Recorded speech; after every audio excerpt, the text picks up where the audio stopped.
Here. Commissioner Hightower? Here. Commissioner West? Yay. Here. Commissioner Ross?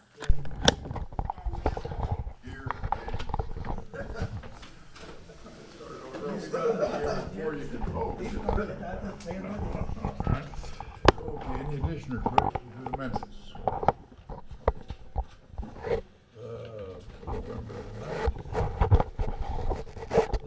Not the minutes.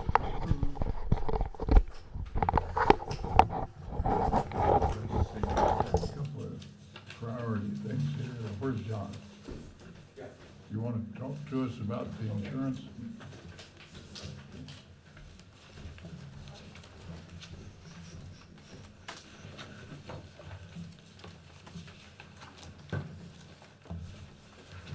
Working with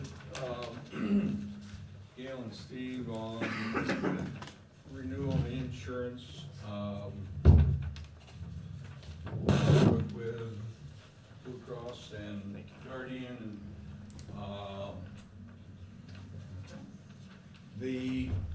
what we ended up with this year, keeping all the benefits the same, so there was no change in the benefits for the employees. Ended up with just under overall a 6% increase for the health, dental, vision, and life. We were able to get Blue Cross to come off the original renewal and Guardian to come off of their renewal, saving some monies. But we, for what the market is in right now, to keep the benefits the same and that kind of increase, we did pretty good this year as far as the renewal.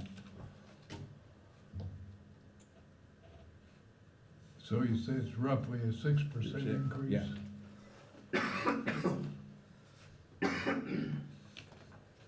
And that number out to the side, what we showed was, because it always seems people ask the question, how much is it gonna cost us per paycheck? So that was the amount, an increase per employee for employee coverage, spouse coverage, employee children, and family. So this shows out of pocket? This just shows what the additional out-of-pocket cost or premium cost for the employee, that $5.67. But then the other is the recurrent and renewal premiums for the health, dental, vision, and life. Well, it looks to me like for the employee only, that goes up $45. Employee and spouse is $73. Employee and children is $85. Right.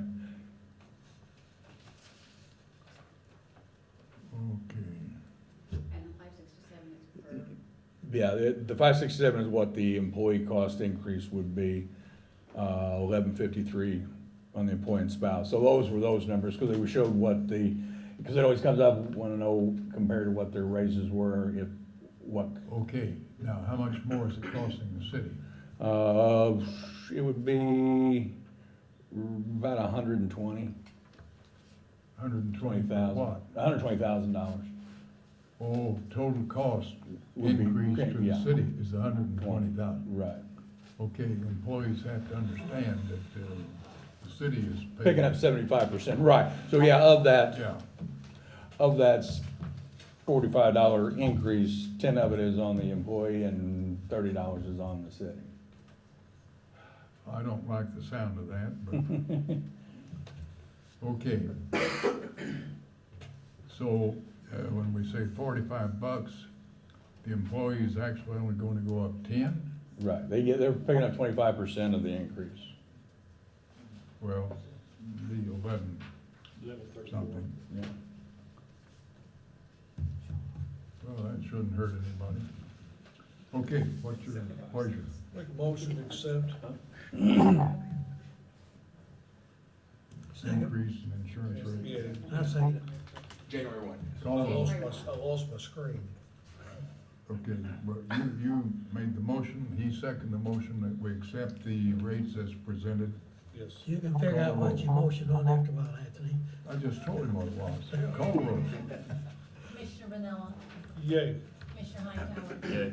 Commissioner Webb? Yay. Commissioner Goss? Yay. Mayor Butler? Yeah. Thank you all, appreciate it, Thank thank you. Okay, Thank you. now we have another visiting fireman here that needs recognition. Where are you, Sam? Want to tell us what you're all about?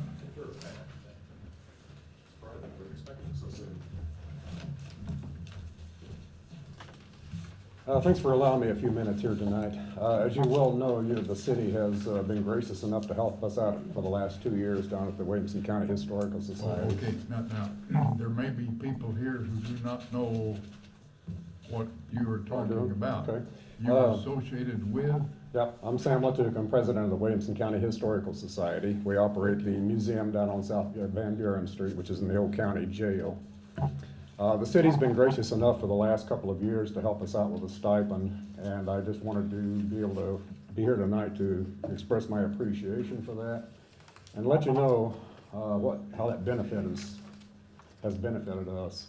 Over the last 2 years, because of that money, we've gone from a part-time museum that was open 2 days a week, which made it fairly sketchy to try and catch, to a full-time museum that's operating 6 days a week, Monday through Saturday. When you're more available to the public, you're also available for more volunteers, so our volunteer staff has increased dramatically, and as you all know, when we have volunteers in an organization, you kind of have a tendency to get a lot more things done. And we have gotten a lot of things done. One of the things that we've addressed is increasing our digital footprint. We've got our own web domain, have had for about 1.5 years. We do a lot of social media, which puts us out there. We've also done a lot of digitizing of old county records and indexing them to let people out in the country know what we have here. When you think about it, if you take all the descendants from this city from 1839 and come forward in time, you end up with millions of descendants that are spread out all over the world.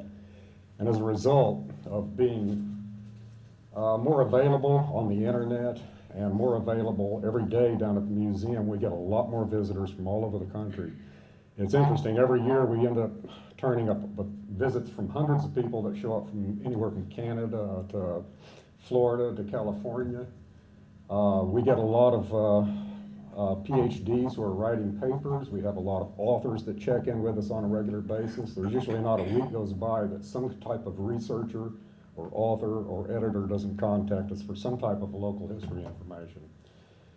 Just this last year, we had Steve Wolf, who's a senior writer for ESPN, came through and did a Ray Fosse, Pete Rose, Marion connection article, and it was a very well done article. I don't know how many of you got a chance to read it, but he spent about 3 days here in Marion doing research on that, and that's not very unusual. We have researchers on a regular basis come through. So we've not only increased our footprint and made ourselves a whole lot more available, we've started working on accreditation as a museum. Looking at our administrative policies, trying to beef up rotating displays so we don't have the whole same thing all the time.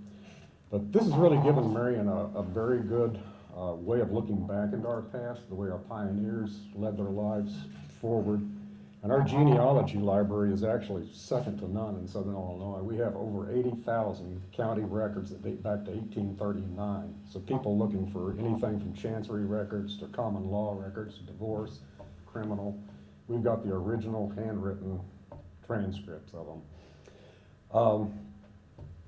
I don't know how many of you are aware of it or not, but a few years ago, after I retired, I started putting a Marion History website together. And in the last 2.5 years, I thought that it might have some mutual interest, some moderate interest. I was a little overwhelmed at what I got.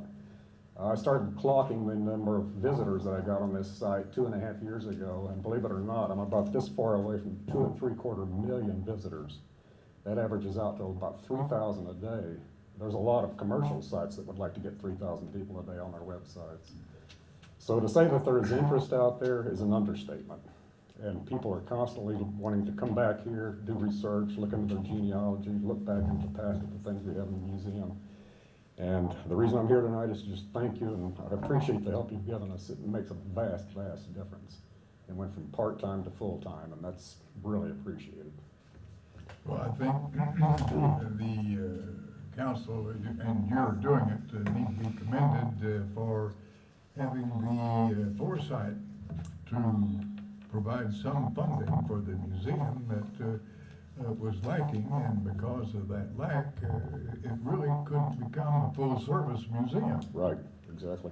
But with the foresight, judicious intellect, the city council, they have put the museum on the front page. Well, I appreciate that, and we're gonna do our best to keep hacking away at it till we've got the best And around. we appreciate your information and keep up the good work, Sam. Thank you, gentlemen. Congratulations. On Facebook and on these pictures and things, you know, what's on it, I mean, they're just Oh, nuts to people. Fantastic, absolutely fantastic. Okay. I know Harry's just observing, so, I don't know about Mrs. Harry, she may have something there. Okay. What about the fire pension, police pension report? I think you have in your packets the required reporting that's required by the police and fire pensions in order for them then to make their recommendation. If you look at the police one first, and I'll just, you know, you can kind of look through this over. This is pretty much what we've had in the past. Same reporting, just, you know, the numbers a little bit different. The one thing I just want to note is now the police pension is now up over $10 million in assets as of April 30th. Which, That's the extent of the funded liability. no, that's their assets. Oh, their They assets. have assets of $10,350,000 as of April 30th. Now, that becomes significant due to the fact that by statute, any pension plan below this, fire police, they're limited to 45% equity investment ratio. In other words, their total assets, they're limited to investing 45% in equities versus fixed instrument. That amount When you say now, equity, are you talking about stocks and bonds? stocks and bonds, right, Okay. stocks, yeah. Well, stocks, Yeah, stocks. Does it go to 65 now that it's over? Mutual 10 million? funds, yeah, they will, I don't remember the exact percentage, but now, once they hit that mark, then they will have the leadway, if they so desire, to change their investment policy and actually increase the amount of the stock mutual fund, investment, is what they'll be able to do. Okay, but that's gonna be strictly a pension board decision on whether or not they wanna do that or not.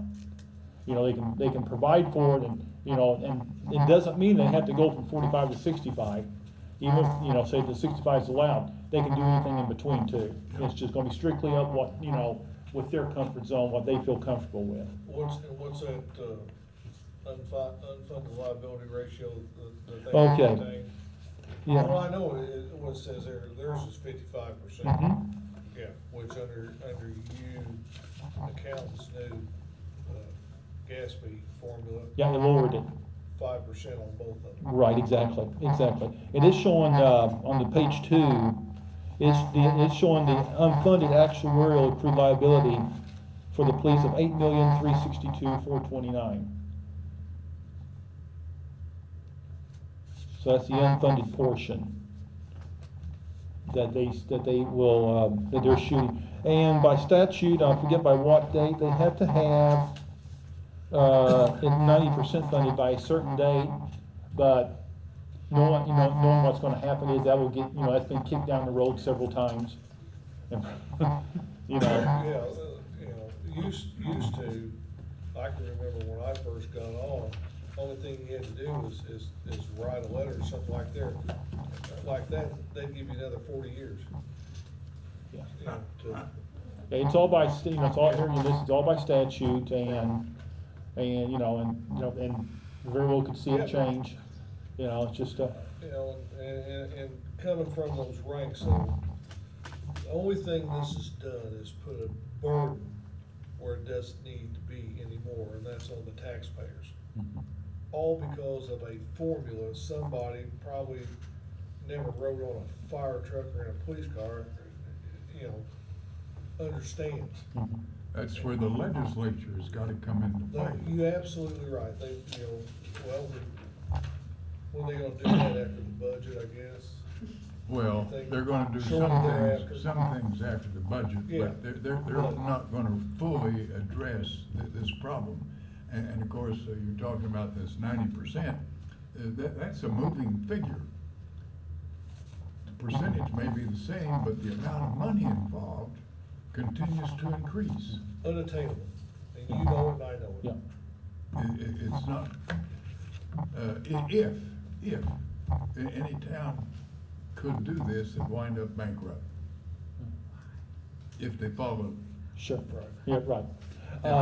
Which is why the legislature, ivory domed dummies, have to figure out what needs to be done, with all due respect to Well, our legislators.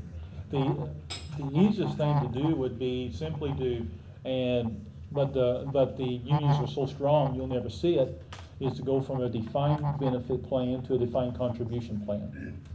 Which, that's why in private industry, you know, that's why they've all gone, because of this problem, they've all removed, over the years, they've gone from the defined benefit plan to a defined contribution plan. And that But when the limits members the start getting laid off, employer then they cost. wanna rethink that policy. Yeah, and then that, you know, that immediately, then that limits the liability of the employer then, by going from defined benefit to defined contribution. Well, that may be the only Yeah. responsible solution Yeah. for the time being. Just a couple of other things. The investment rate, the assumed investment return is 6.75%. And in the last 2 years, the police have exceeded 6.75. They've had 7.77 and 7.72 the last 2 years. So they've actually exceeded their assumed discount rate or assumed rate of return. Who makes the assumed rate projection? That is up to the pension board to do that, well, along with advice from the actuary. You know, we used to go along with the state. The state was 7%. They've changed theirs to 6.5%, and therefore, because of the last few years, then the pension board determined, yeah, we need to lower that. You know, because 7% is just not going to be attainable. However, now when you do lower it, you do then increase, guess what? The employer contribution. So that's why it only went down from 7% down to 6.75. Because to lower it more would be, Which increases the unfunded liability. exactly right, it does all of that, that's Yeah, but when exactly. it actually comes in, like, for 1 year, 772 and 777, why shouldn't you have the reverse effect? If you lower your projection, and that causes the Yeah, it does, contribution I to mean, go up. it does, I mean, that goes into the calculation, yes, it So will, what it's a would positive take effect. into account the actual return? Right. See, what happens if you're not making your discount rate or your assumed rate, then that begins to put more pressure on the employer too, in Yeah, actual but numbers. when you do exceed the assumed. Right, it helps, yes. It helps, It it seems helps. to me you ought in to the get a calculation. reduction in some place. I'm sure it does, exactly how and the amount, you'd have to talk to the actuary on that. You know, Yes. but It'd be nice if they showed it though. Uh-huh. You what now? It'd be nice if they showed it to us. Yeah, yeah. I mean, you know, we could have the actuary, he would be, you know, to come, because he makes trips around where he'll visit, and we could make arrangements for him to come one night and speak to the council. I think it'd be a good idea. I mean, he could, because you know, then you could ask him all the we questions you get wanted to. penalized when the assumed rate Yeah. goes down, but we don't gain anything when the actual rate goes up. Well, you do gain, because you're exceeding. Where? How does that happen? Well, here again, it's all in that calculation they do, exactly how, but it's my understanding that it does. Well, how does it show up in dollars and cents? Well, it all depends, because you've got so many other factors. you've got number of people who are retiring. You know, for instance here, look at this here. To give an example, look at number 6. We literally, in the police, we literally have more payout under disability claims, duty and non-duty related, than we do in regular retirement. And that is the pension board's fault. Because they approved these claims.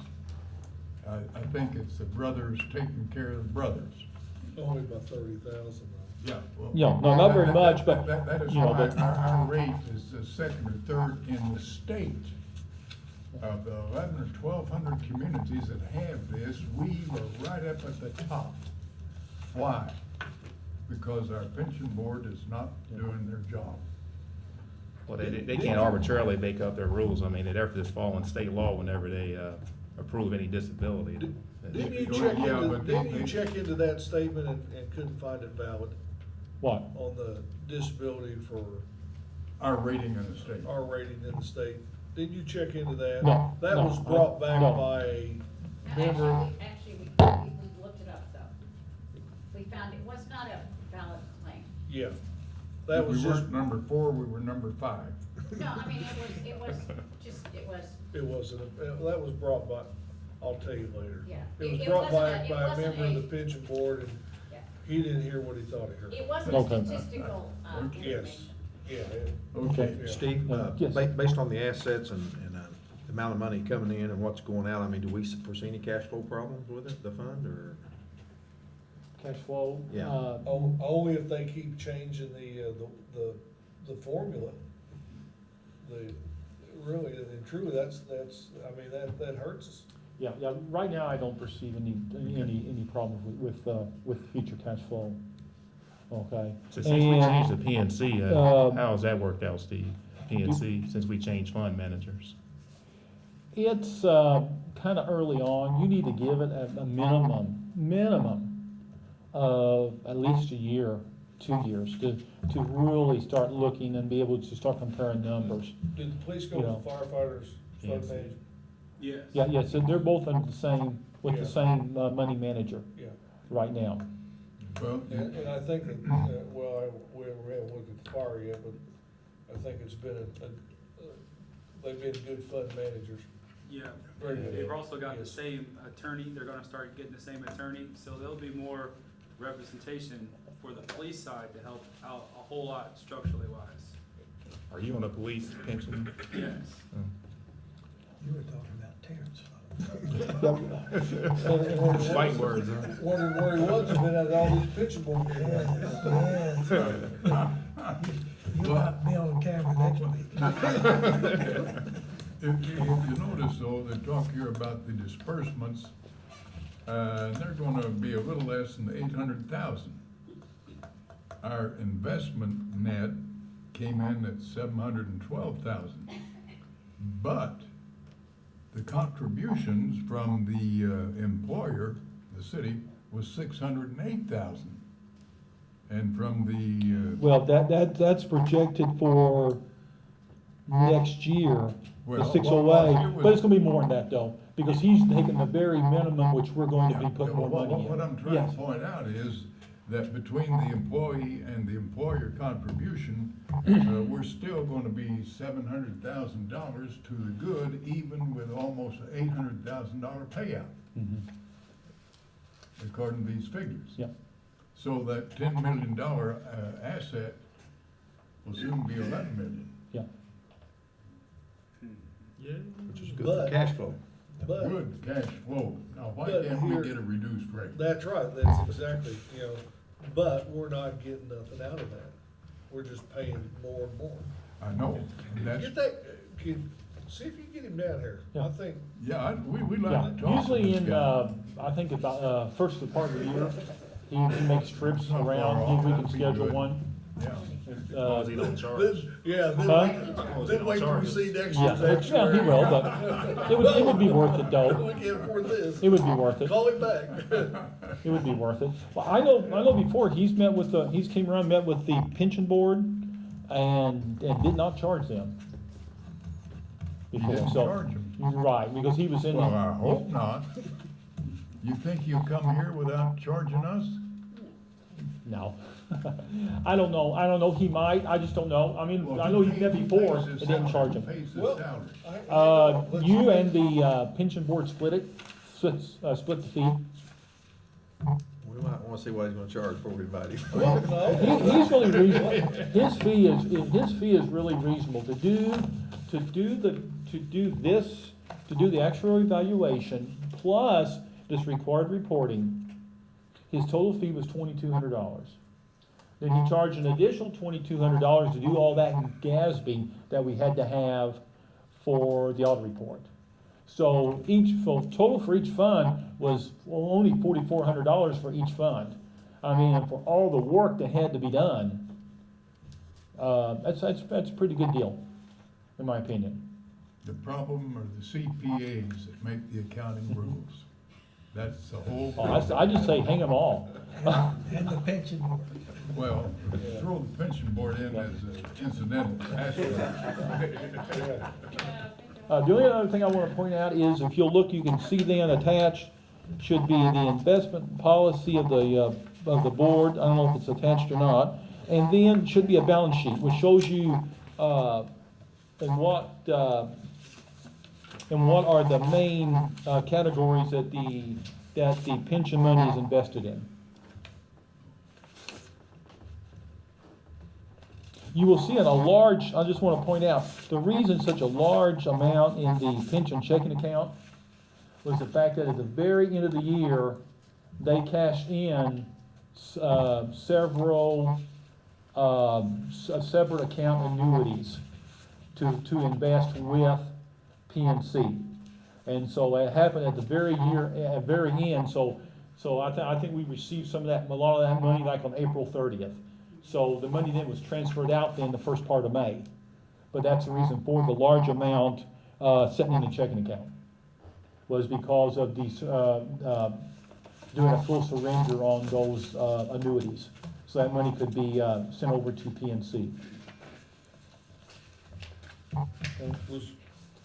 Was there any penalty for that? No, we made sure there was no penalties involved before we did it, yes. And it's the same way with the same way with the fire department too. We had the same thing.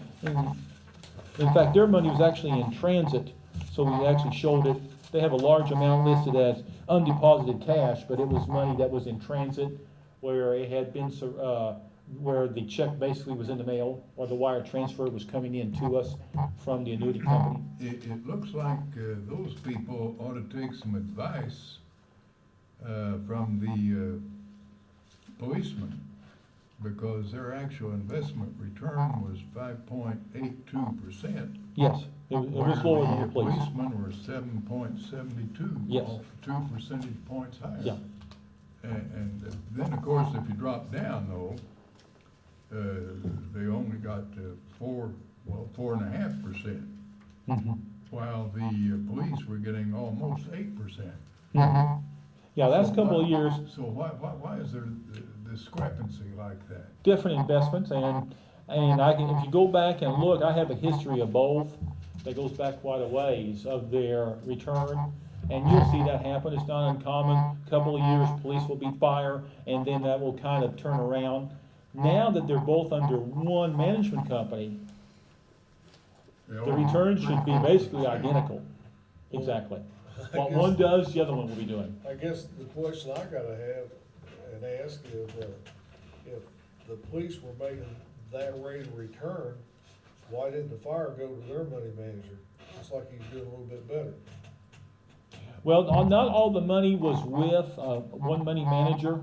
They now have consolidated under one, but before there were several companies being used by, a few companies being used by both pension funds. Are they still limited to the amount of money they can invest in certain types of funds? Yeah. That's where you get into your equity. Yeah, exactly, the equity position thing, right. If you notice the total assets in the fire is almost 9.4 million. So they're, roughly you know, just about $1 million I behind. I remember there for the, a while, police. we was doing very well in the Jenny May market, which has went away now, but that was many years Yeah. ago. Okay, you've told us, is this primarily for information? It is primarily just for information, all it is. And they're, because they're required to do that in order to then give you their levy recommendations, which you have. And of course, as you would expect, and I believe I mentioned last time, that they're mentioning, you know, the highest amount they can get that's been recommended by the actuary. And the police is requesting from the city to levy $1,033,259. And the fire is requesting a levy of $622,389. How much of an increase is that for each of them? Well, with the fire, it's only about 30,000, Yeah, with Okay, the, for the police, what is it? about 130,000. with the police, if you went up for the, well, we did 722,600 this past year. Back a year ago, we levied 722,600. So it would be a little over, what, $310,500, something like that. And if you recall, based upon what I gave you before, we were going to bring it up not to the $1,033,000, but, you know, I was showing, just based for analysis purposes, showing 900,000. Oh, okay, so they both are wanting the maximum that. Yes, which okay, which they should be asking for. Even though they know they're not gonna get it. Exactly, even though, right. Okay, so what is the lowest rate? The lowest rate would be under the police. The lowest rate we could do would be $614,566, I believe, because that is the amount that the state gives us. The state gave us that? Yeah, the actuary's minimum amount was 606. I guess technically you could go down to 606 because you're using an actuary, you know, a professional actuary. The state recommended 614,566. But like I said, last year we did 722,600. On the fire side, on the fire, the actuary recommended 622,389. His minimum is 423,222, with the state's recommendation of 535,162. Why that flip-flop between the two, where on one pension, the actuary's minimum is higher than the state's recommended, and on the other pension, it's just the opposite. I'm not exactly sure why that is. 4,000 watt? You want that? 100,000 watt. Say that again? The first one you said was 400 and something thousand. Yeah, 423,222. And then the state recommended was 535,162. Right. Go back to the police, they're wanting 1 million watt. 1,033,259. And the other, and the state, The state's 614,566.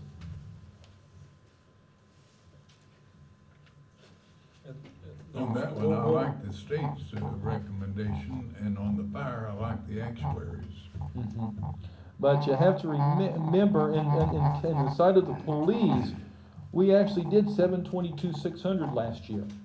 Okay, and the reason for that is, as we discussed at the last meeting, is that the actuary believes that the state's methodology is flawed. And that if you follow the state's methodology, that you're gonna end up, with a escalating Sure. like that, you know. If you go that route, we go Exactly. faster. So that's why I said, let's kind of split the difference here and go and take 900 and use that instead of going all the way up to $1,033,000, but at the same time, though, you do have a significant increase. Now, here again, that if by doing this, then it will affect, because I'm no longer showing that one bond issue in here, $150,000. And that will affect, it will affect the amount of money we're having to That transfer. would reduce the amount of your tax levy by that much, but you're gonna be picking it But up. I'm throwing it over to the other. Then we're gonna have to pick that difference up in the Well, budget Okay, then. so last year we levied for the, police, 722,000, Yes. that's right? Yeah, 600. So the, big figure was 1,000,000. 33,259. So someplace between, how about 800,000? What kind of a rate will that give us? 800,000, well, let me see here. I'm not sure on a million, because the total is 1,000,000, let me see here, at 900,000, the rate is a little over 30 cents. Let me see, the fire's at 600, and it's a hair, 10 cents lower. So what, so it'd be a third, so what, it'd be a third? If you went down to 800? So while you're talking Yeah. a rate of 0.03 versus, If you went to 800 for the police and, what would be comparable then for the fire?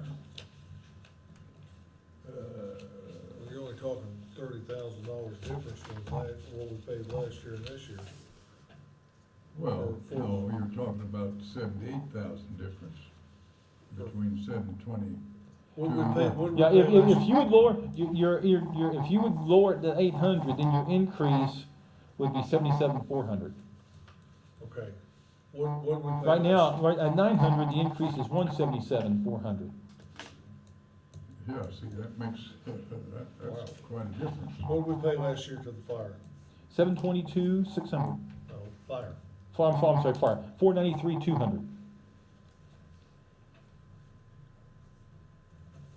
Now what's gonna happen too is it's going into, since that million, it's also gonna affect not only the pension fund, but it's also gonna affect our financials too. Because it's gonna show us, even at the 900, it's gonna show us as being underfunded a little bit more. As you go 800, it's gonna show us being unfunded even more We're in going the to be financials. unfunded from Right. now till eternity. Right, but at least you're limiting the amount, is what you're Well, doing. Yeah. What we're doing is slowing down the day we'll be Yep. bankrupt if we keep going.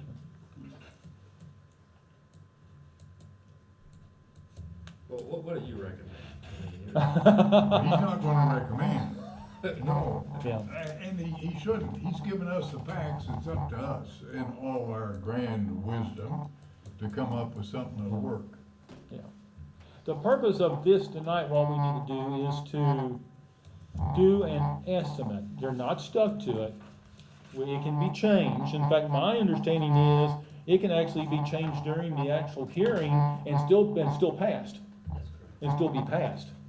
So what this is doing is estimating what you think it's going to be, so we get the clock running for our, what's it called, the hearings, for, Yeah. public hearing.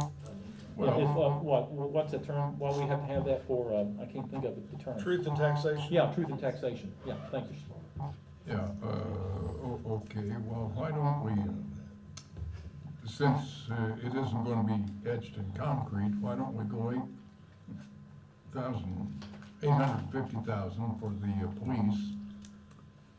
And, let's see, we had say 5 1/4 for the fire, or, yeah. I would go, At least 535, 162. yeah, well, that's what scares me is that that we would be under the state's recommendation. Okay. That really scares me. Well, we're not,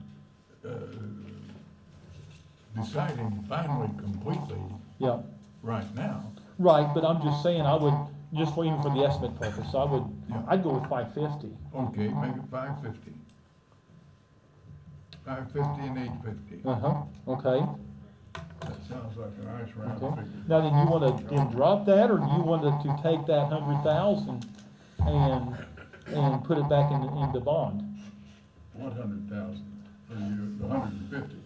Right, well, you dropped it from 9 to 850, that's 50,000, and from 6 to Yeah. 550, that's 50,000. Yeah, Okay, with the 900 and 600, I was showing a total of 1,640,000, but showing zero in the bond. Showing no levy on the bond at all. well, I thought we were gonna eliminate that from the tax levy. Yeah, we can, but well, I guess what I'm saying is, you could, but it's gonna hit your budget, and you're gonna have to then absorb that whole budget. Well, yeah, but. Just a thought, would you, you might consider taking that and sticking it back in that Okay, bond. what does 150,000 amount to on the tax rate? Is that 3 cents or a nickel or what? Without putting it in here, I'm not sure what it would be. You can always abate that levy too, though. Huh? You can always abate that levy too. Well, Yeah, since Even after the levy we gets got an off? assessed evaluation of 300 You million. don't have to extend it. okay, right. And we We always, would have till about March 15th, make Right. that decision. yeah, Well- we're usually doing it in January just to be safe, Right. just to get them Are you in. doing that on the I'd assessed recommend valuation making of some levy, and you can make a decision to 497 abate. No, assessed evaluation is gonna be about 300 million.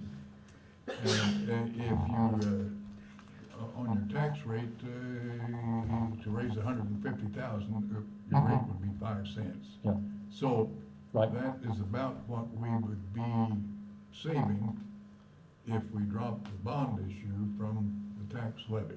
yeah. Because we went up 4.5 cents with an increase of 134,000, net increase of 134,200. Yeah, so it would be right at a nickel, Yeah. if you went to the 150. Okay, having said that, what do you think? Let's go with 850 and 550. With the understanding that we can revise that up or down as we go forward, is that right? Right, and then you'd have 140 for the recreation, tax too. Well, I mean, I've got that in there, built in, 140 for recreation. okay, well, I don't know if we ought to be messing with that in view of the fact that, we're, I would not be changing, I would not, if it was me, I would not be changing that. I would be keeping that in recreation tax, there. That's necessary because of the obligation. Of the hub, exactly, exactly, No, I don't think we wanna mess with that. yeah. Okay, having said that, what do you need from us? If you're reducing each of those by 50,000, then the estimate would be 1,540,000. $1,540,000, Mhm. okay, and that is, yeah. Yeah, that's 850 and 550. Right. Mhm. Okay, sounds good. Be What's your pleasure? 1,540,000. We don't actually have to do anything tonight, do we? Yeah, Or- yeah, you need to, yeah, We yeah. got it. Mhm. We agreed to something. Yeah, well, here again, this is, Anthony, this is just estimating it. You are approving an estimate.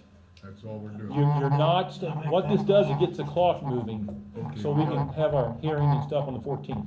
We got the motion made here. I'll second. And a second, call the roll. Commissioner Manella? Yay. Commissioner Hyde? Yeah. Commissioner Webb? Yay. Commissioner Goss? Yay. Mayor Buckett? Hey, I should, announce that, December the 2nd, next week, there is going to be, quite a, celebration and recognition of wounded, warriors. There will be a luncheon at the Elks Club, and there will be a program there in the afternoon, and there are 15 combat wounded soldiers involved. They will be, I suppose you could say, entertained. And then, that night, they will be guests of honor at the SIU basketball game. Now, in honor of the situation, the SIU people are making available free tickets to the game to all veterans. And Anyone else who wants to buy a ticket to the game can get one for $10. These tickets are available here at the City Hall, and they are also available out at the Chamber of Commerce office, and they've been running that on their marquee. So it is an opportunity to honor our wounded veterans, and anyone who cares to participate in the evening festivities over at the arena at SIU, and they happen to be a veteran, they can get in for free. Anybody else costs $10. What time is luncheon? 12. What's the cost? Oh, I don't know, I think $10 for lunch, and I got a figure on that.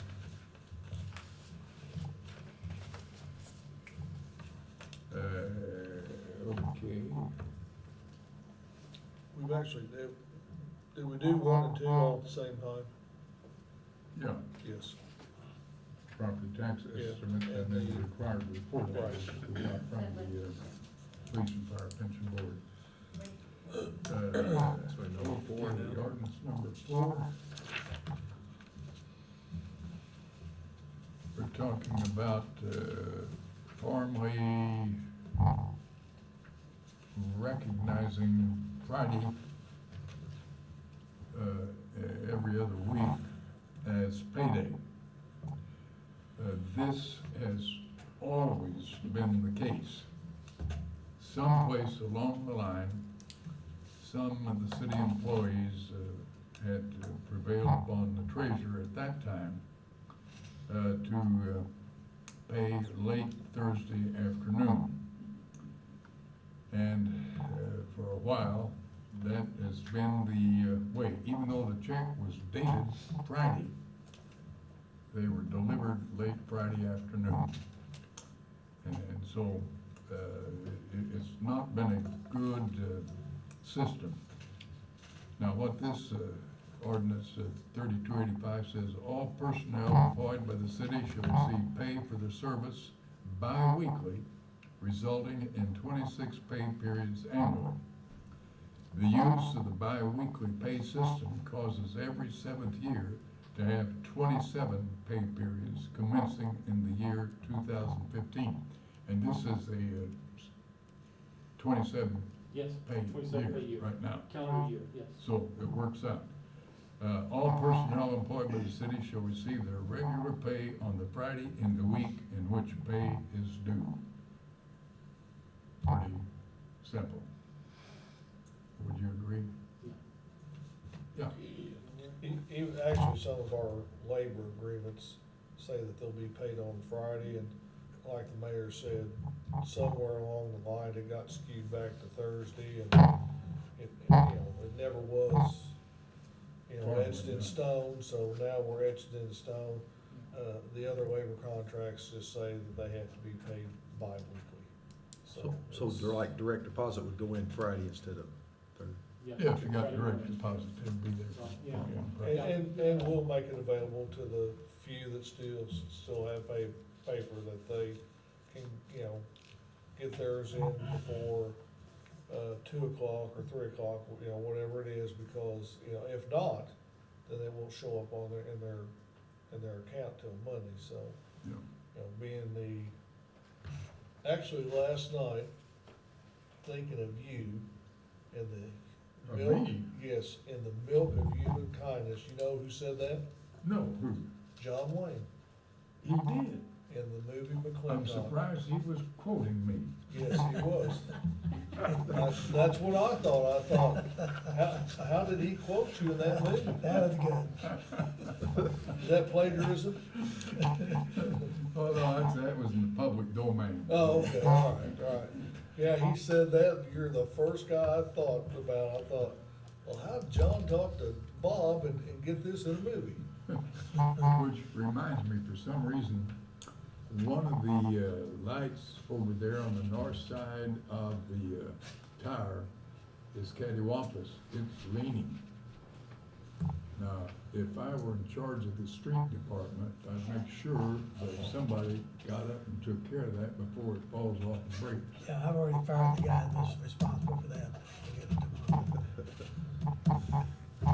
We'll get it tomorrow. Okay, having said that, what's your pleasure with respect to ordinance 3285? So moved. Second. Call the roll. Commissioner Manella? Yay. Commissioner Hightower? Yay. Commissioner Webb? Yay. Commissioner Doss? Yay. Mayor Buckles? Yay. Okay.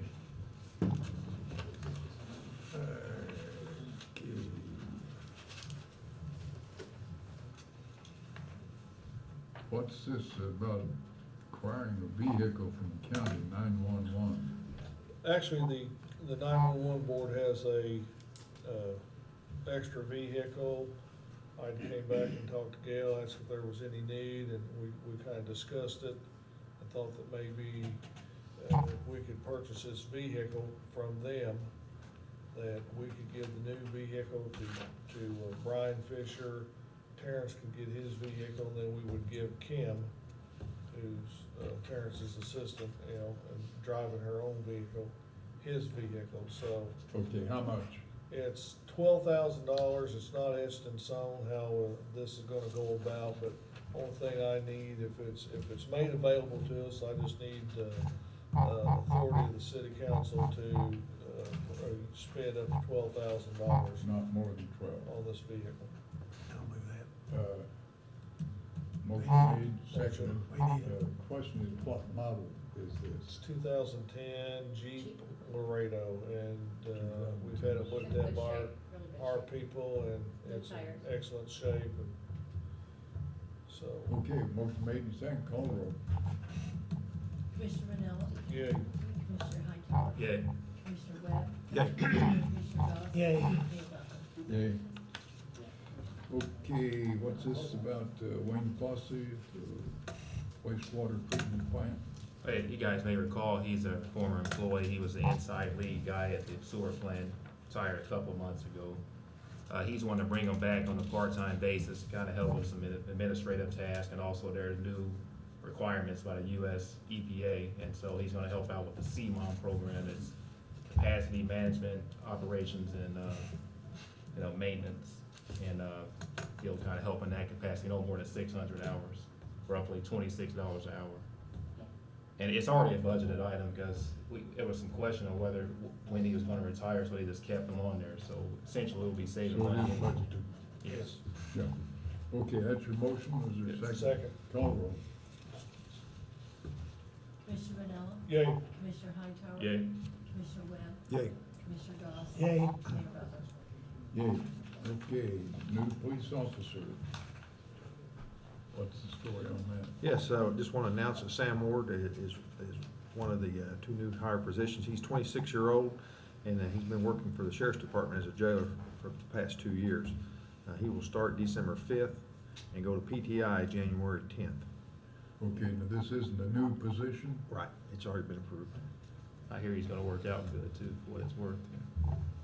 Okay, that's your motion. That's my motion, yes. Second. Call the roll. Commissioner Manella? Yay. Commissioner Hightower? Yay. Commissioner Webb? Yay. Commissioner Doss? Yay. Mayor Buckles? Yay. Okay, now,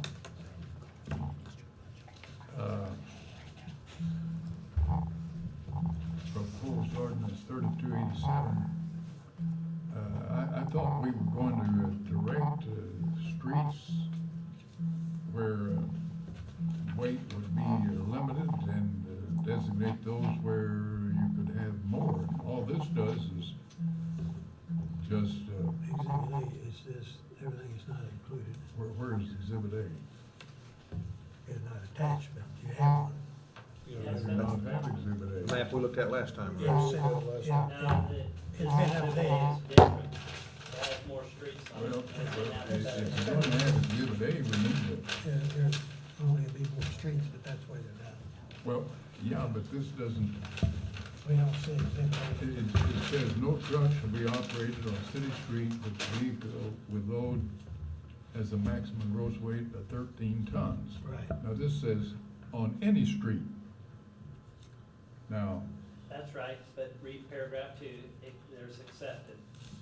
except for the fish, Paragraph number 3, I'm sorry, Yeah, restrictions paragraph do not three. apply to the roads described on Exhibit A.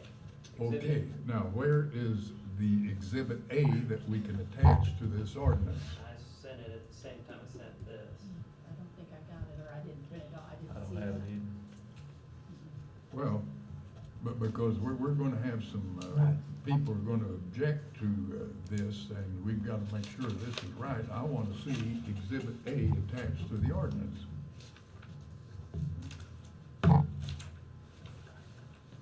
What we had last time, Anthony, has been updated since the last Okay. time. the That's what I was streets had looking it, for, yeah. so. So Well- we don't have those. to look Table at. it then? Well, Yeah, it was attached to the, it was attached to the email. Is Okay. it- is well, it I attached? wanna see it. Street list. Well, I mean, it's on my, Well, yeah, but it's gotta be black and white. Cell phone, iPhone, U-phone, we phone. I mean, we can print Doesn't it matter. off. It was attached, it just wasn't included. Yeah, but we're passing an ordinance here and it talks about exhibit A attached and there ain't none.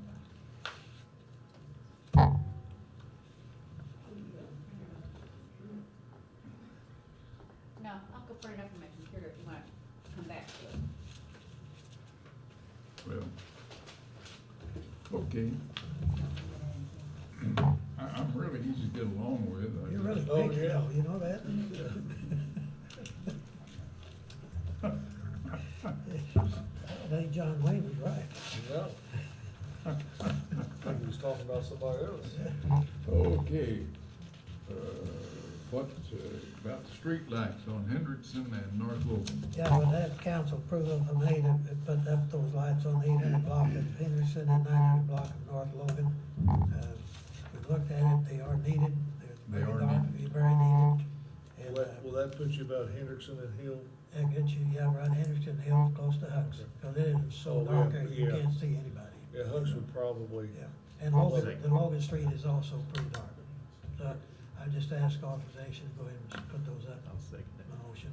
You know, there is That's your motion. there is a lot of foot traffic right through there too, so. Oh, yeah, Lot you of can't see foot it. traffic. I don't know, if we need to have some sidewalks or something through there sometime. We- Always people walking in the street. You're right, they have a sidewalk all the way.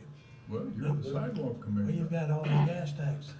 I can't, if I had the money. Okay, you got your motion to approve Yes. these two lights. Yes. I'll second. Okay. Second, call the roll.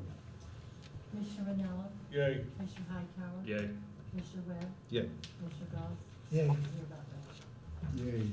And once again, Gulf Strikes want to spend $80,000 for salt? It's, if I'm not mistaken, isn't that down from last year? I'm saving you money, Mayor. How much per ton? I John? thought, Yeah, I what thought was last it? year we I think paid it's 100 and 70. some odd Oh, really? thousand That's dollars. pretty good Is it- price. you We paid a paid minimum of 100 last year. Is it, yeah, it's. Did you hear that? What? Yeah. We paid over we paid 100,000 100 plus last last year year. for salt. Yeah, give me some credit, Mayor. I'm Yeah. really very frugal commissioner. Well, you weren't last year. And we ran out of salt last year too. Actually, I'd just like to have authorization to spend up to 80,000. We may not have to go that high, but, Be there if you it's need in it. the budget. It is 80,000. Yeah, It's okay. in the I'll budget. second that. Yeah. Got a motion made and a second, call the roll. Commissioner Vanilla, Yay. Commissioner Hightower, Yay. Commissioner Webb, Yay. Commissioner Goss, Yeah. and Mayor Buckler. Yay. Now, Steve, you'll also have a map with the color coded on top of this. He didn't send me a map, that's what he sent me. Go back to 8. Okay, we can add that to it, not a problem.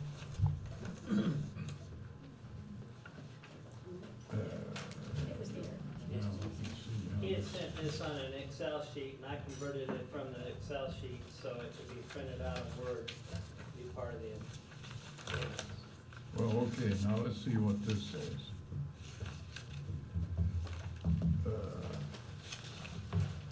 Such restrictions shall not apply to the roads described on Exhibit A attached hereto.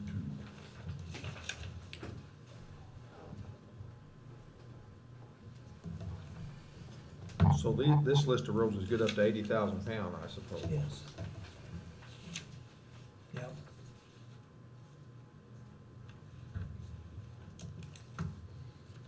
Well, let's see I'm sure as this progresses, we'll have to tweak this some. I'm sure there'll be a road or two that we will have missed. You missed Castleberry. But we've gone through it with a pretty good examination, William Barrett and Doug Phillips. And they're pretty happy that this is basically all we'll ever need. Okay, If you do have to make changes, would you do that by ordinance change or just? yeah, Amend an ordinance. yeah, Amend the you have to ordinance, have an amendment by Yeah, we'd have ordinance. to bring it back.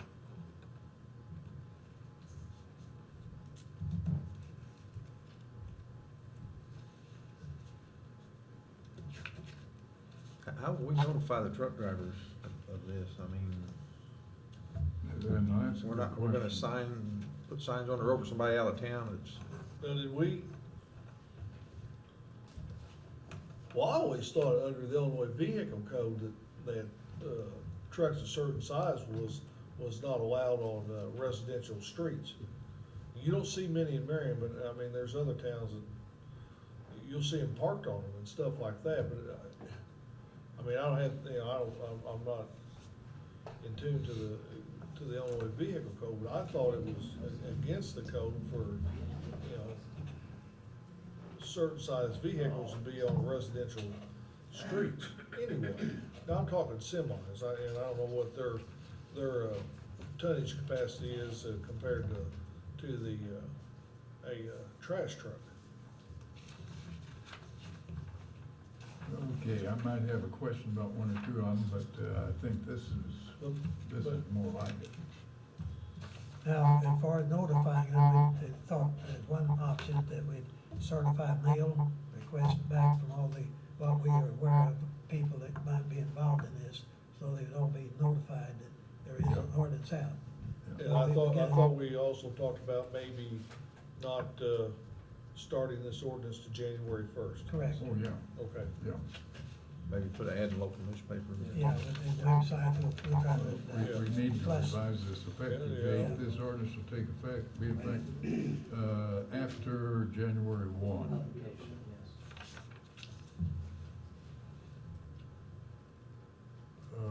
2016. That'll give us time enough to Yeah, advise everybody. notify everybody.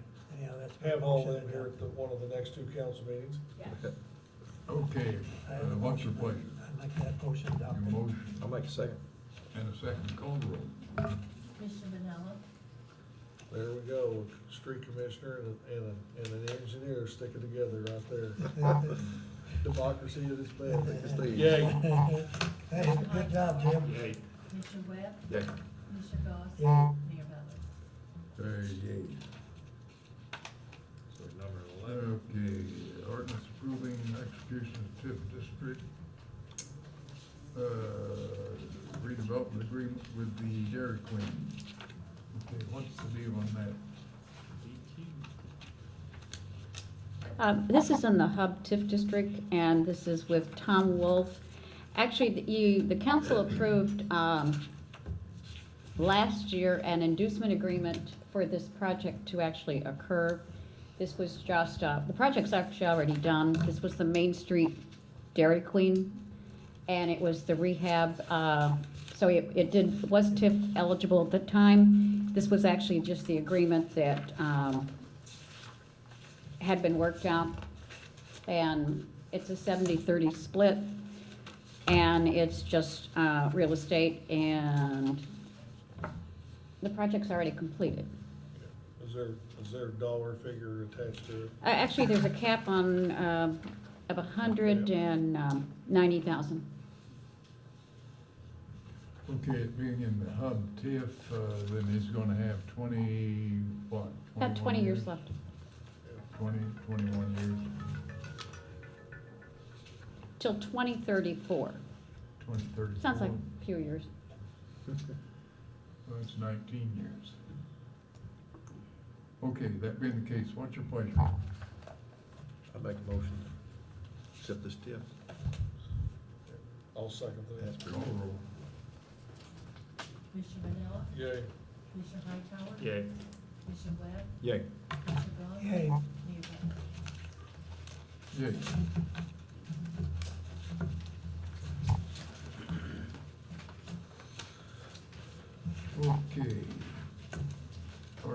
32, 86. I see a typo after Yeah. $40 per day. Bow. Bow tow owner, I think it needs to be no tow owner.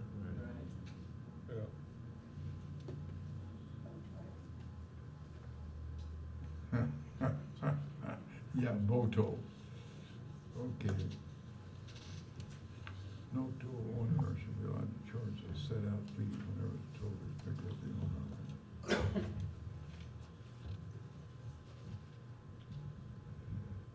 Okay, now. Back here, the fee of $125 may be charged from the hours of 10 p.m. to 6 a.m. In the event, the price of gas becomes $3.50 per gallon or exceeds that price, then a fuel charge of not more than 10% of the price of a gallon of gas may be charged, not to exceed, what's this, 35? 35 what? Cents. That's 10% of 350. Okay. Now, one of the reasons that this is pertinent is our prior ordinance authorized a fuel surcharge of 12%. And that was put in back when the price of gasoline was $3.50 or $4 a gallon, which was rather absurd. So anyhow, this makes, I think, a reasonable adjustment to correct something that was not all that great. So somehow, if a tow truck goes out to tow a vehicle, they're gonna have to keep track of mileage, is that what we're saying? Well, it's gonna be. That'd on be the- tough. It's gonna be on the honesty. I mean, that's. Yeah, I mean, I just The curious. thing of it is, what this does is, if somebody comes to the council with a complaint and their Okay. bill, and they get showed that they got charged an exorbitant amount of money to be towed in the city of Marion, then we can make a I see. operator be refunded some money to somebody Yeah. under this ordinance, and it's happened before. Yeah. Cause you know, sometimes those, Most toll operators. Yeah, are- they know what this is. Oh, yeah. And Yeah. we basically got 3 or 4 operators here in Marion, and they know what it is, and Shouldn't be it's any no problem. problem. Okay, having said that, what's your pleasure? I make a motion to accept, ordinance 3286 as amended. I'll second. Call the roll. Commissioner Manella? Yay. Commissioner Hightower? Yay. Commissioner Webb? yay. Commissioner Gauss? Yay. Mayor Butler? Yay. Okay, wanna put a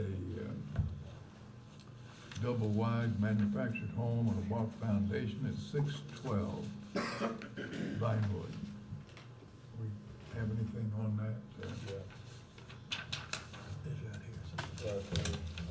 But, actually, he's going to,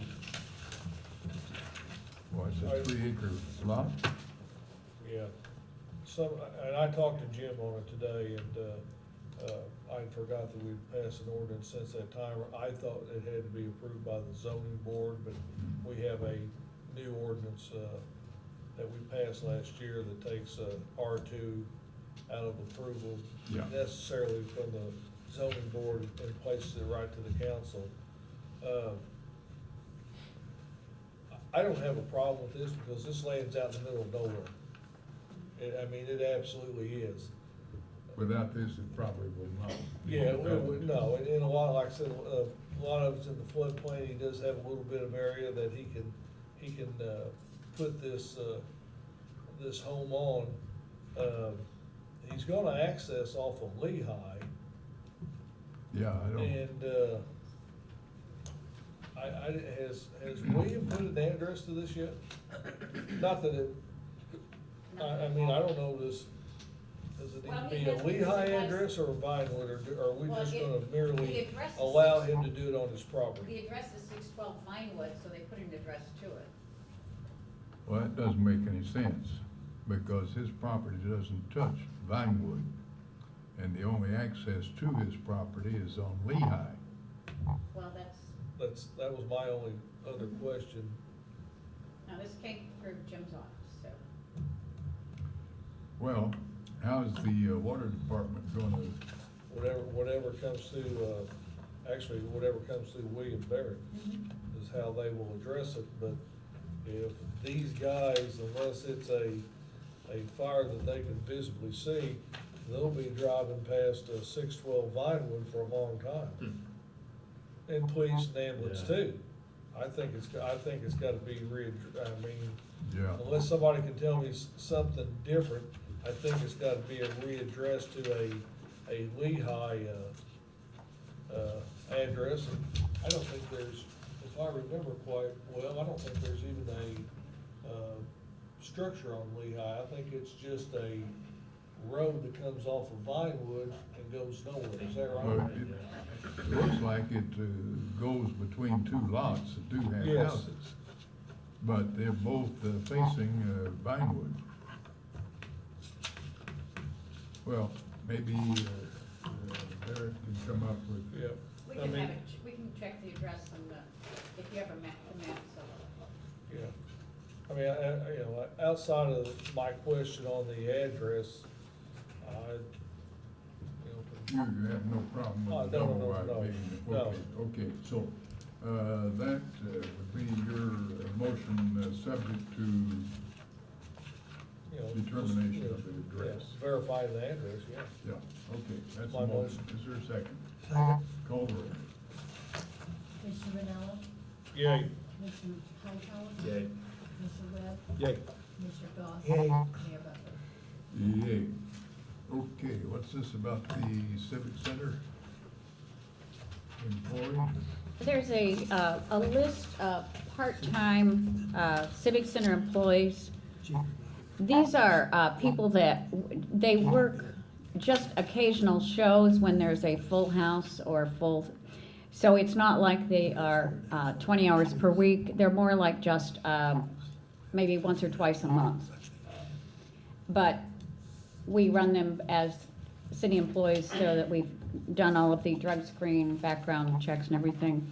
So some are high school students and some are adults or college students.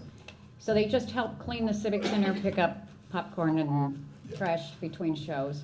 So it's not a Really 20-hour, part-time. it's, Really part-time. it's very part-time. Yeah, They might work once or twice a month. So that's what Josh has recommended and their board has approved. okay. That being the case, what's I'll your make pleasure? that motion to approve part-time employees at the Marion Culture and Civic Center. Second. Call the roll. Commissioner Ranella, Yay. Commissioner Hightower, Yay. Commissioner Webb. Yay. Commissioner Goss. Yay. Mayor Butler. Yay. Okay, what about Derek Campbell? Derek Hamlin is recommended from the Civic Center Board and from the Executive Director, Josh Benson, to be the new administrative assistant starting tomorrow at $12.50 per hour. This was due to Marcella Tyler no longer able to work full-time. So this is basically replacing a pre-existing employee. Not creating a new position? No, Has she resigned or? she has, she's raising her child. Yes. And she's working like 1 day a week right now. I commend her for that. Yeah. Okay. She's done a what's good your job. pleasure? I move that we approve Derek Hamlin as full-time administrative assistant at the Marion Culture and Civic Center. I'll second that. Call the roll. Commissioner Ranella, Yay. Commissioner Commissioner Hightower, Yay. Commissioner Webb, Yay. Commissioner Goss. Yay. Mayor Butler. Yay. Okay, what's this about changing Karen Shepherd to IMRF benefits? Good evening, everyone. So we have a wonderful employee by the name of Karen Shepard working in our cafe area over at the Hub. And she has pitched in wonderfully and pinch hit before and helped out when we need a female custodian to go into the locker rooms and help us take care of all that. She's done that a couple times for us, has done a really remarkable job. We actually at one time had interviewed her for the position as a female custodian for us, but chose another candidate at that time. And as you know, we've been kind of without one for a little bit of time there. We've had a position budgeted for a part-time custodian that we would, in theory, use as a female custodian there that would be unbudgeted about $8,250 for the entire year.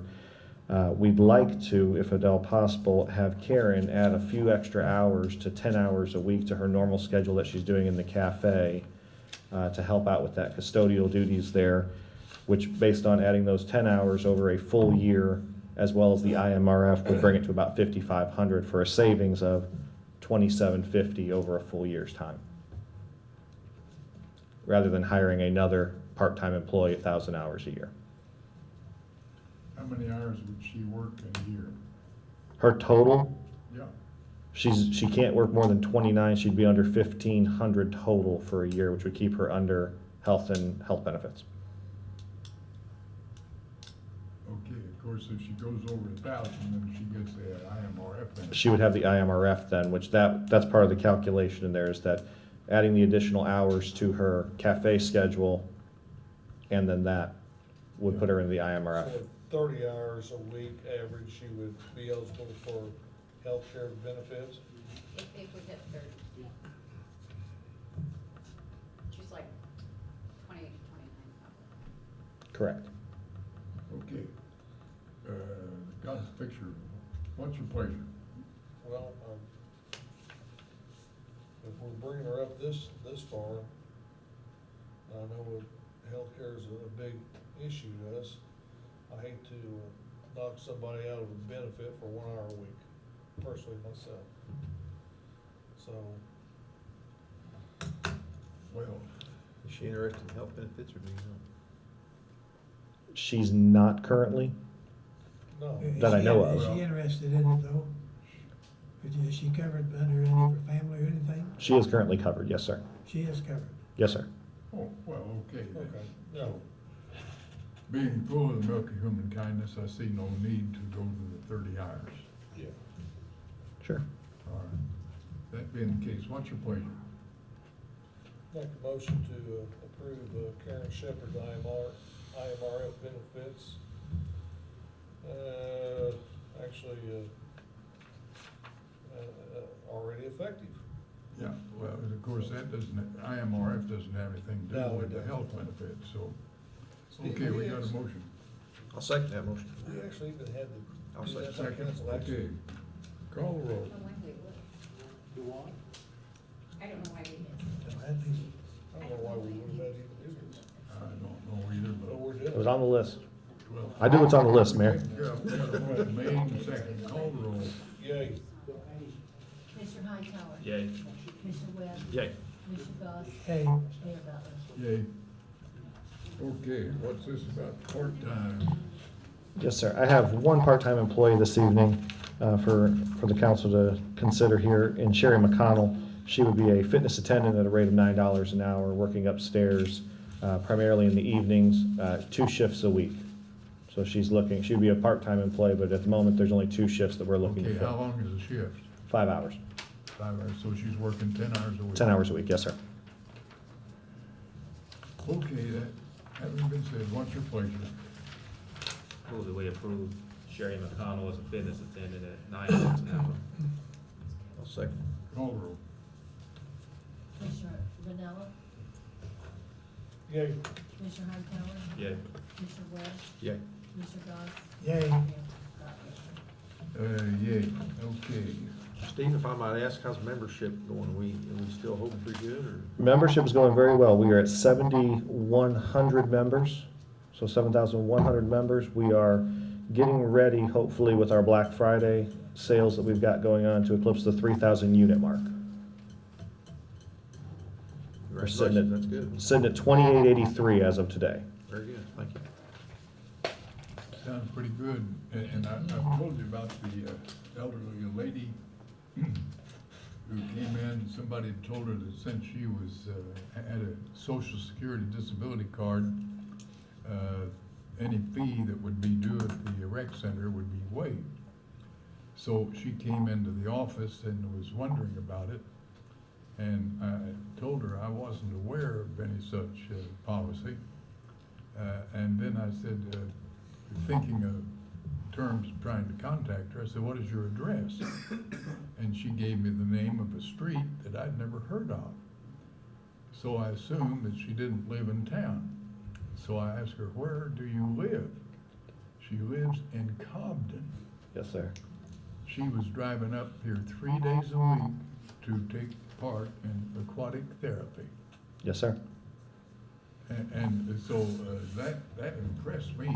Here's a senior citizen driving whatever that is, 34 miles, to use our rec center. And I thought that speaks well of the Nice facility. rec center.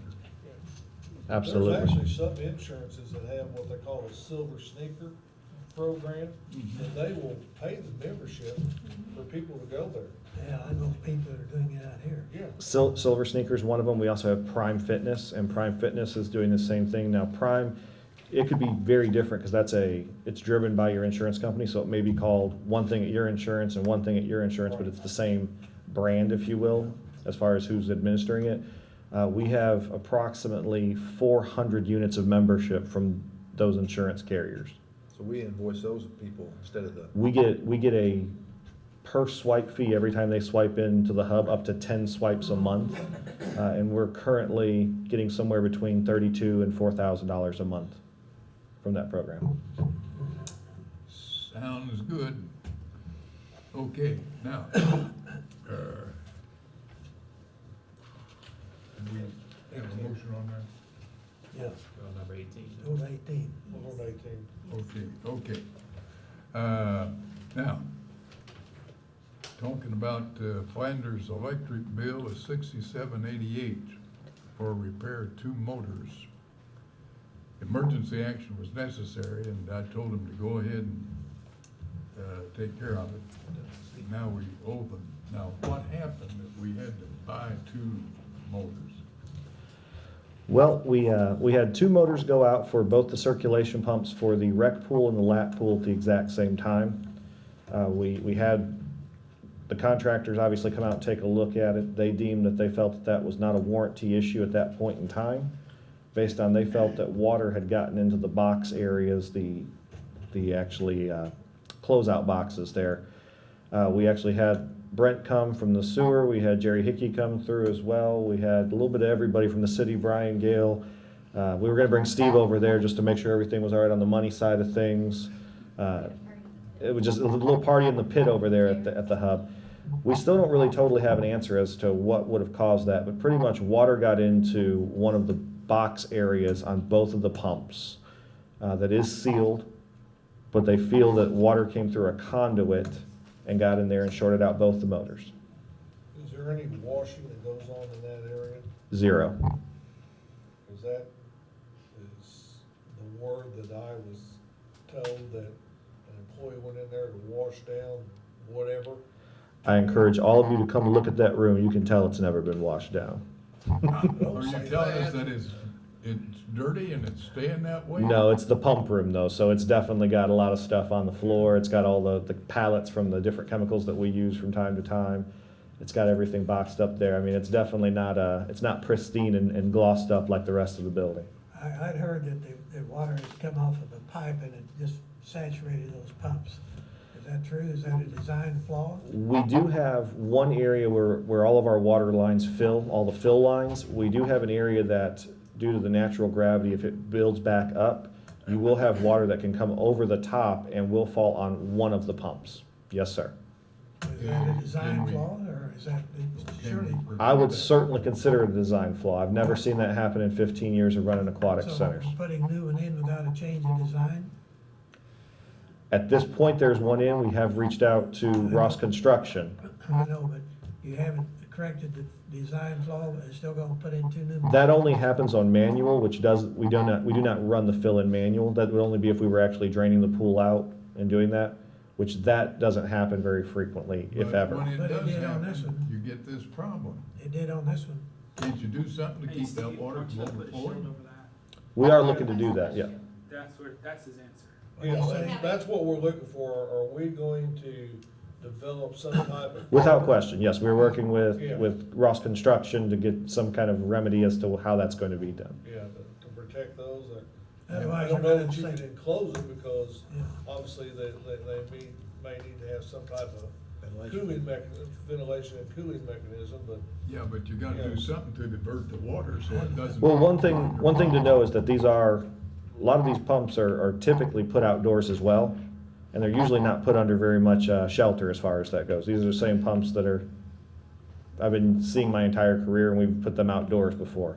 So water on them isn't, although not conducive long-term, does not usually cause a short out issue. so something blew them out. I agree with that completely. Was it- And was it- water. Now, are we talking about an electrical issue or the pump itself? We are talking motors burnt up. Due to water, That is what they claim. right. So if we haven't corrected the water problem, it's foolish to put in 2 new pumps and have it done again. Well, if Looks we to me know like- for sure what the water problem was. Well, I think they know. Well, but the other. Who's they that know? The other pump isn't subject to getting water Well, on it it. doesn't matter one or the other, if they're subject to some kind of flooding, we That's need to right. correct it. But it wasn't How subject. to- soon does Ross expect to come up with something? They are working with the manufacturers of the pumps and the design team, Councilman Yeah, Hunsaker. but that doesn't have anything to do with the water overflowing. That's what I'm interested in. Well, I don't know. they probably gotta come up with some type of design that, cause I'm sure that these pumps need ventilation. You just can't enclose them cause they'll overheat, right? No, you can't enclose them. They're typically, like I said, they're put outdoors for the most part. Right.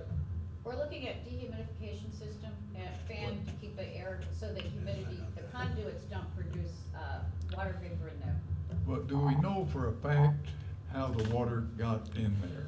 The decision that was decided by the entire team between Flanders, Wade Brown Electric, as well as the city staff that were there, was that they believe that condensation in the conduits eventually dripped through, building all the way up through the conduit back into the J-box. Okay, now, is there a remedy for that? We have sealed all of the conduits there so that there is no open conduit within both of the deconnect boxes. So there'll be no condensation from the conduit? Correct. We've got a weekly check on those to ensure that there is no condensation in there. Okay, so then what are we gonna do about the potential overflow up above? That's gonna either have to be repiped or a shield built or a funnel device. I don't have an answer to that one yet. Yeah, well, is Ross looking at that? They are reaching back out to Councilman Hunsaker on that. Yes, sir. Well, I think a bigger question there is, why is condensation building up in conduit to begin with? I agree with that completely. Well, there's another issue. I agree with you. I mean, that's, That's we right. got more than one issue here. Yeah, we gotta buy the pumps and have no problem. We have a with total that. of 9, we have a total of 9 pumps across the pit. But we don't want it to happen again. We have a total of 9 pumps across the pit. Did Brown Electric have any idea, I mean, I know they did the electric, they didn't have an idea why condensation would even be building up? No. The original thought was, just as you had mentioned, that the original thought was that there was maybe some water that was coming over the top of the pit into the disconnect boxes there. That was the original thought process there. After kind of looking at that, they're sealed from that. There's no water that's gonna come in from that way. Looking back at it, the only 2 options were either from the conduit, from the actual motor going back into the box, or from the box coming back in. After getting in there and really looking at the boxes, you've got the conduit that's coming into the box, into the disconnect. There's water in those tubes. They only go under the concrete back into the mechanical room. Condensation in the conduit, water's not getting in the conduit any other way? Jerry Hickey used the term of a chimney. He said you get a chimney effect and that causes the condensation. Temperature We change. had a Temperature chimney change, on correct. a fireplace at home, but we never had any condensation. It's pulling air through there is what it sounds like. Mhm. Yeah, that's what he's saying. So what they did was eliminate the way it goes through. Well, So if they've sealed it off. So they've sealed it off for the time Air being. should quit flowing and condensation should stop. well, okay, will you report back to us, what Ross's recommendation is gonna be? Without question, yes, sir. Okay, having said that, we need a motion to approve the Flanders bill. I'll make that motion. I'll second. Call the roll.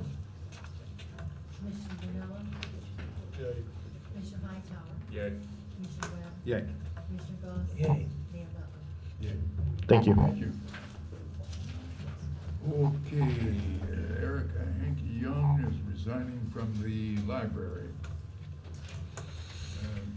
We have a letter here that she wrote to Faye Patton, the director. Please accept this letter as notice of my resignation as assistant director. My last day of employment will be November 30, 2015. As you know, my husband is working for Lindenwood University, St. Charles, Missouri. We are currently living apart. I received an offer to serve as a part-time reference librarian at 6 Mile Regional Library District in Granite City. After careful consideration, I realized this opportunity is too closely located near my husband for me to decline. It's been a pleasure working with you, the library board and staff over the last 7 years. Thank you for the opportunity, skills I've learned while working at the library. Wish you and everyone all the best. I look forward to staying in touch with you. So, need a motion to accept your resignation. So moved. Second. Call the roll. Commissioner Vanilla, Yay. Commissioner Hightower. Yeah. Commissioner Webb, Yay. Commissioner Goss. Yay. Mayor Butler. I'm sure that she has been a great asset to the operation of the library, and we can appreciate her reason for making the move. Okay. I have a letter here from Diana Etheridge, Executive Director of the Housing Authority. This is to advise the term of Commissioner Orville Williams will expire December 29th. Respectfully request that reappointment be made in order to keep a legally qualified board of commissioners. I know Orville, he's a great man, I know he's doing a great job, so what's your pleasure? So moved. Second. Call the roll.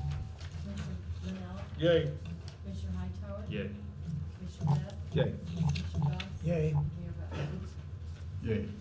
Anything else that we need to take up? This is the last regular meeting of the month. Oh, consent agenda and Hmm? consent. No, I, You think we ought to go around and see if these guys got something they want to say? Consent agenda. Okay, all right.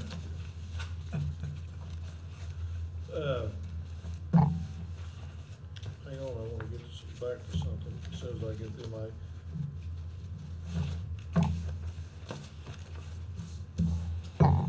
Alice wanted me, It's up in the thing in front of the agenda.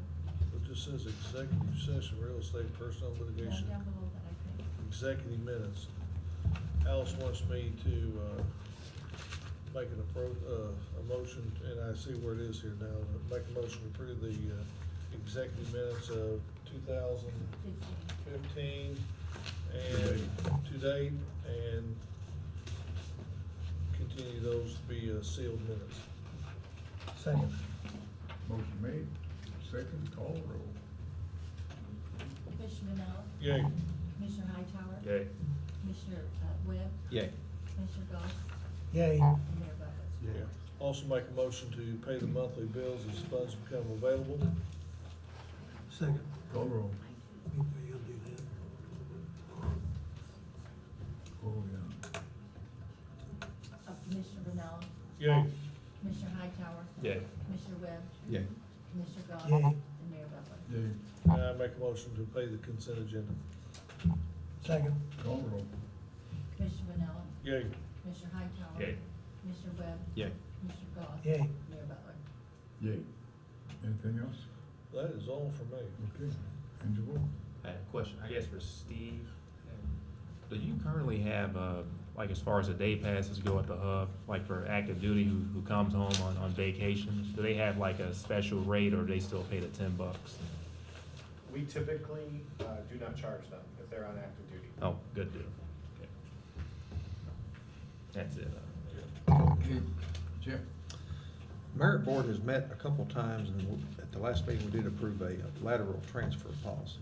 So, I think Dawn had mentioned that to us here a few months back, but it basically would allow police from another town to come in on a lateral transfer.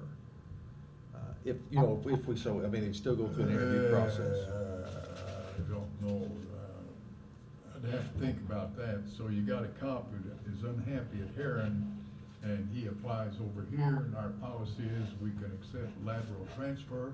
So the guy who doesn't like Heron comes over here and becomes a cop here.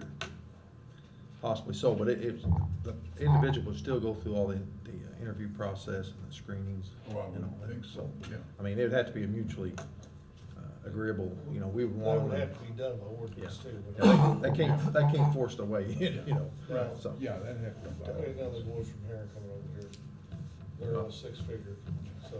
Well, maybe our guys that wanna go over there. I know Carbondale has it, but they said, you know, they're doing that to attract people over there. I guess they're having trouble keeping. The guy from I'm Cardinal not just in went favor there. of doing anything Carbondale does. Oh, I know. Because they've never done anything right. But, anyway, whether it'll ever be used or not, I don't know, but we have had a couple meetings. and Yeah, went you through didn't it. hear that. I something, Yeah. Okay. John, Yeah, I'd like to call attention that our beautiful Christmas decoration lights are up for everybody to come and enjoy. Good job. I'd like to commend Mark Snyder and Mike Phelps, the street department, that did an excellent job of getting those up in a very timely fashion prior to Thanksgiving, as always. So people should come to Tower Square and look at our beautiful town. And since you're saving money, have you looked at any further decorations for the city? No, I was afraid to ask that. you Mayor- overspent last year. I mean, That's right, I did, but doesn't it look nice? Oh, it looks Okay, great. it's It's good work. really good. I think it's the premier place to go in southern Illinois. Looks beautiful. Yeah. Terrence Henry, our IT director, has sent a monthly report on our city apps where people submit a request for a complaint to us on our city apps. And in the last 30 days, he tells me 16 reports have come through our city app, and we have a very high completion rates. However, there are some things that we can't do. We're getting requests to fix street lights, traffic signal lights, and we can't do that. So the public ought to be aware that we can do our own streets, but we can't take care of traffic lights on intersections. Oh, yeah. Mistakes, but they are equipped.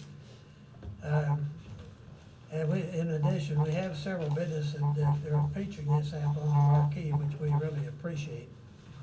Also, he has received numerous phone calls from nearby communities, all the way from Kentucky to northern Illinois, asking how we did this and how the community receives it. He said he's happy to report we currently have very minimum complaints. Here's an item of the completions. To date, we've had almost 1,000 downloads on the city apps requesting city complaints or help. So he thinks we're going in the right direction. And I commend Terrence for his work on that. Very, very good job. That's it. Good. Sounds like Terrence finally did something right. Yeah, he's learning. I'm just excited to see he's around.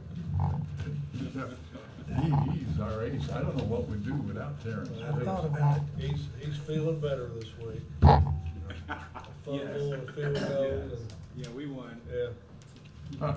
Okay, all right, on old business, we had, proposed ordinance 3275, which had to do with regulating excavation and surface restoration of city property. Have you fellows had a chance I to, don't think that had any revisions. What? That hasn't had any It's still in recent- committee. It's still in committee and hasn't had any recent revisions. Okay. It's not ready to talk about. have you worked on this, Steve? Not since the last time we talked, there's two different ordinances that we were going to sit down and Okay, discuss. well, we need to get together and get that taken care of, because this is really a needed ordinance. Well, actually, the one ordinance that was wrote for water, rope for water and sewer actually just needs to be incorporated into that original ordinance. Yeah, that's part of what needs to And happen. because we've already got, there were some fees attached to that, and we've already got fees attached to tabs and service and stuff like that, so that We need to, but the minds need to get together. yeah, okay. That being said, we gotta figure out a time to do that. Because this, to me, is a very, very important ordinance, because we got guys. They are, they're tying up our labor every day. Street, water, sewer. Yeah. They're tying up our personnel every day, and they're gonna be here for a while. And especially, Utiba. Yeah, they're gonna be here for a while. I forget how many, they had 29 or 30, bores that they needed to do. Well, we've gotta get this going, so Steve. Yeah, I mean, it's. Gail and I'll come meet with you Wednesday in the afternoon. Okay. Because this is long overdue. Sir, it is. Okay, now, has anybody else got anything we need to bring up? Mr. and Mrs. Boyd? Concur on the decorations are good. There you go, Mayor. Yeah, and if you get that light up there taken care of. I've got to have approval to hire a new employee, because I fired that guy that lived at home. I don't know why they can't see that when they drive around the square. Probably did that, The wind may have done it. Yeah, the wind did it. I see, okay. What do you think about getting something to go above the city hall next year, John? Got the season greeting out I there. know. How much- Above it. how I much- thought it went just across the front. I'll have to look at it better. It's above, man. It looks pretty good up there, Looks big old fine. season greetings. Oh, yeah, Oh, no. yeah. We didn't get a Santa Claus. Well, you know, we can't do everything. But I'm with you, I'd like to go on down the streets to the railroad sometime, we get a little money in. Okay, having said that, is there any reason for this meeting to be continued? No. If not, a motion to adjourn would be in order. So moved. Second. Call roll. Commissioner Manella. Yay. Commissioner Hightower. Yay. Commissioner Webb. Yay. Commissioner Ross. Yay.